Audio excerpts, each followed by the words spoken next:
तनख्वाहों के इजरा का मामला। पंजाब ट्रैफिक पुलिस की एडिशनल बुनियादों पर तनख्वाहों के इजरा का मामला। पंजाब हुकूमत ने सन 2011 से एडिशनल बुनियादी तनख्वाह का फंड मुंजमद कर रखा है।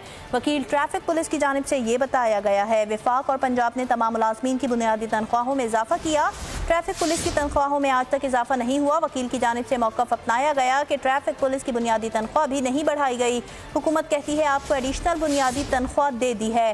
ट्रैफिक पुलिस का हर साल इंक्रीमेंट लगता है। सरकारी वकील ने दलाइल दिए। साबिक CTDO तैयब हफीज चीमा ने कहा फंड्स मिलने चाहिए। तैयब हफीज ने क्यों कहा अब वो सबको तनख्वाह दें। जस्टिस गुलजार के रिमार्क्स और जस्टिस गुलजार ने यह भी कहा सरकार तनख्वाह नहीं देगी, ये बेईमानी है।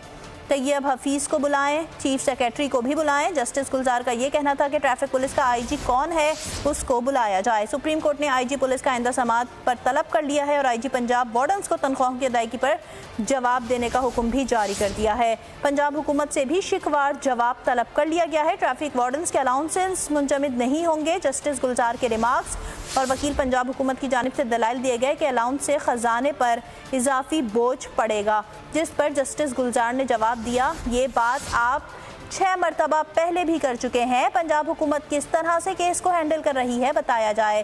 केस की समाअत जुमेरात तक के लिए मुलतवी कर दी गई।